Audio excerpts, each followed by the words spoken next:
Tu es une jeune auteure qui est restée en résidence à la Maison des auteurs et des autrices de Limoges pendant presque 1 mois.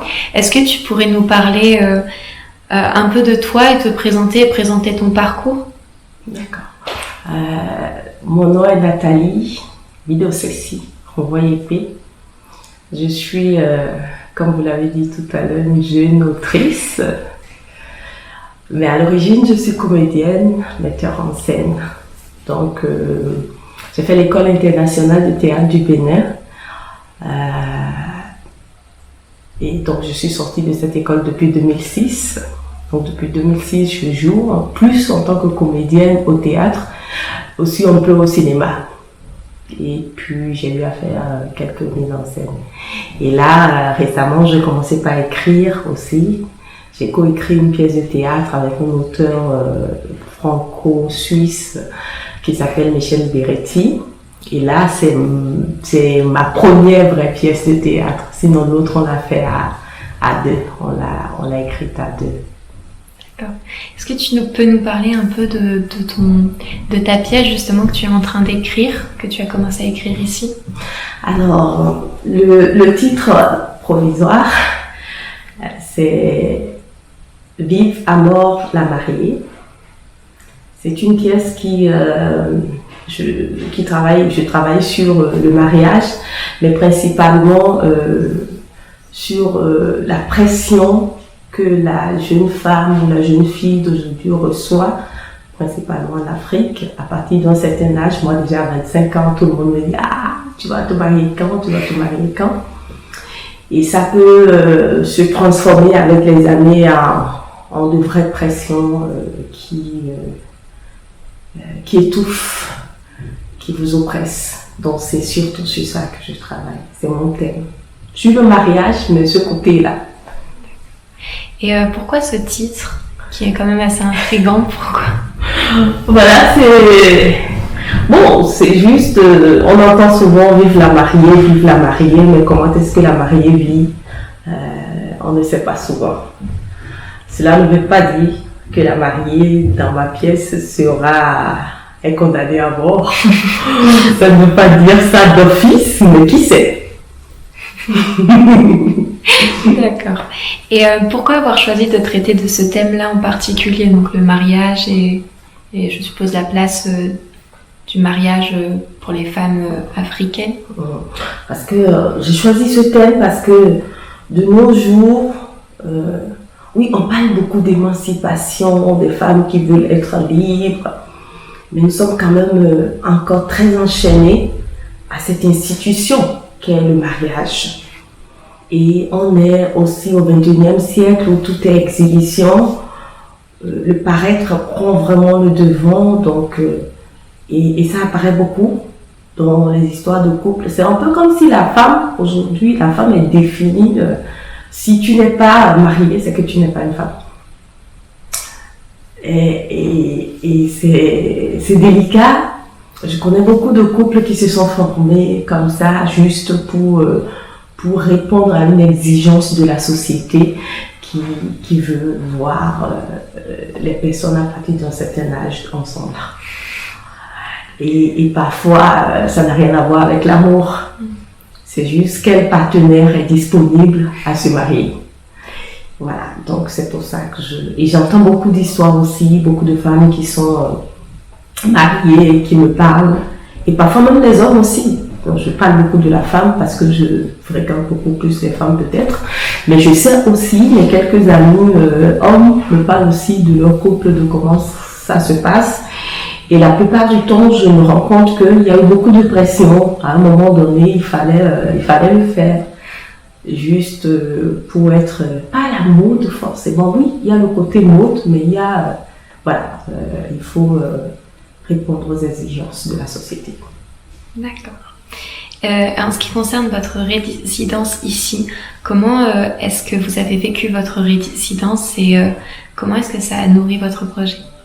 Alors, mon projet, donc je réfléchissais à ça depuis, j'ai écrit, j'ai fait des brouillons, j'ai fait des recherches, jusqu'à ce que je descende ici, à Limoges, dans la maison des auteurs. Et j'arrive dans la cour, l'ambiance le décor, les œuvres artistiques. Il y a des plasticiens qui ont travaillé dans la maison. Tout ça m'a beaucoup conditionné. Et notre séjour, c'est une bibliothèque. Donc, tu vis entouré de livres, de pièces de théâtre, des écrits sur le théâtre. Et forcément, ça m'a beaucoup bousculé au départ. J'ai tout jeté, tout ce que j'avais fait jusque-là, parce que j'ai beaucoup lu. J'ai passé les 2 premières semaines à lire des pièces, comme si j'étais en quelque sorte affamée, comme si j'avais faim, il fallait que je me nourrisse. Et plus je me nourrissais, et plus ça commence pas à se définir pour moi. Donc pendant 3 semaines, j'ai fait, je crois, j'ai écrit 5 ou 6 différents débuts de pièces. Donc je suis à la 2e scène, je me dis non, ce n'est pas dans ce sens-là que je vais aller. Quand je change encore, je suis à la 3e scène, je fais non. Mais maintenant à la fin, voilà, j'ai quand même une ligne bien claire. J'ai écrit des scènes qui ne sont pas encore abouties, mais au moins je suis sûre de la direction dans laquelle je veux aller. Voilà. D'accord. Et pourquoi avoir fait le choix de te lancer dans l'écriture après une carrière de comédienne? Je mets du temps à faire ce choix. Je devais le faire depuis, parce que je suis venue un peu au théâtre parce que j'aime les mots. Quand je lis, ce que je cherche, quand je lis une pièce de théâtre ou quand je lisais des romans, avant d'arriver au théâtre, j'étais beaucoup friande des romans. Je cherche toujours comment l'auteur agence les mots, comment il les aligne et qu'est-ce que ça donne. Et donc, après ça, moi-même, j'ai eu envie d'écrire. Et parfois, il y a des situations dans ma vie où je mets sur papier, j'oublie après. Enfin, ça fait des années en train de ranger les affaires, je tombe sur des papiers, je tombe sur des textes que j'ai écrits qui sont jamais aboutis. Mais je suis surprise moi-même que j'ai écrit ça. Et plus tard, donc, comme je vous ai dit, j'ai coécrit une pièce avec un auteur. Et depuis ce moment, je me suis dit, il fallait que j'écrive, il faut que j'écrive. Mais les conditions, quand je dis les conditions, je suis comédienne, il y a des répétitions, et je ne me donne jamais le moment de me consacrer à ça. Donc, c'est ça que cette résidence m'a beaucoup apporté, d'être avec moi-même, et maintenant je sais comment le faire, comment aboutir. Voilà. D'accord. Et tu viens du Bénin? Oui. Et quelle place est-ce que tu dirais que le théâtre occupe quelle place au sein de ton pays? Et à quel point est-ce que c'est important le théâtre pour ton pays à toi, et comment est-ce que ça t'influence, cette place dans ton écriture? Oui.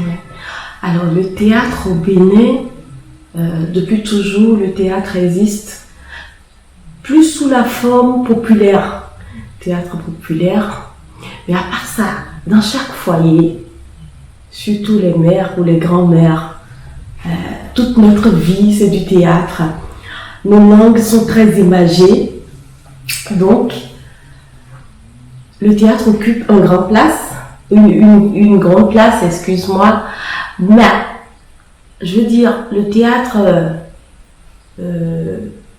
l'institution, aller au théâtre, une salle de théâtre où on peut jouer des pièces de théâtre, il y en a très peu au Bénin. Donc ça fait que le théâtre contemporain a un peu du mal. La plupart du temps, quand je joue, c'est dans les instituts français. Et le public, c'est souvent aussi des expatriés. Il y a des moments où des pièces font venir beaucoup de monde.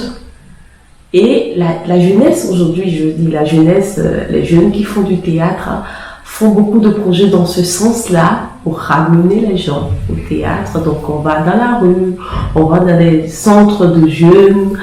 Et maintenant, le gouvernement a décidé d'amener le théâtre, aussi la musique à l'école. Donc, depuis les cours primaires, initier les enfants, donner le goût aux enfants, le goût du théâtre, le goût d'aller au théâtre et de voir des pièces de théâtre. Voilà. D'accord. Et donc, vous avez toutes les deux eu un parrain durant votre résidence. Et quelle est ta relation avec ton parrain et à quel point est-ce qu'il t'a aidé dans ton projet Alors, mon parrain à moi, c'est Sergio Giovanni Wansou. C'est drôle quand vous me demandez la relation qu'il y a entre lui et moi. Sergio, je l'ai rencontré en 2006 ou 2007. Jeune comédien, il est arrivé à l'université, il a commencé par faire du théâtre en tant que comédien. Et donc, j'organisais des ateliers de jeux d'acteurs. Et il fait partie de ces jeunes qui ont participé à ces ateliers que j'ai animés en 2007. Ensuite, il a pris son chemin, il écrit. Et j'ai voulu me mettre une de ses pièces en scène. On a fait le projet, on n'a pas pu encore arriver jusqu'au bout. Du coup, voilà, je suis très contente quand il m'a proposé cette résidence. Et il m'a, de toute façon, depuis 2015, il me dit tout le temps, quand il a lu l'autre pièce, il me dit, Nathalie, tu dois écrire, il faut que tu écrives, il faut que tu écrives. Et je lui dis, j'ai pas le temps, je n'ai pas le temps. Parce que j'ai toujours trouvé que, comment on dit, l'acte d'écriture, il faut vraiment du temps et il faut beaucoup d'énergie. Il faut, voilà. Et je ne me sentais pas vraiment capable. Donc là, on s'entend très bien. Il a l'habitude de dire, tu es ma grande sœur. Et moi, je lui dis, non, tu es mon parrain. Donc le parrain et le petit frère en un, ça fait un bon package. Et il m'oriente beaucoup. Sergio est,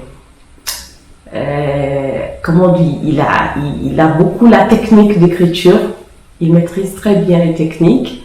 Et donc, quand je lui envoie, quand j'écris, je lui envoie des jets que je fais.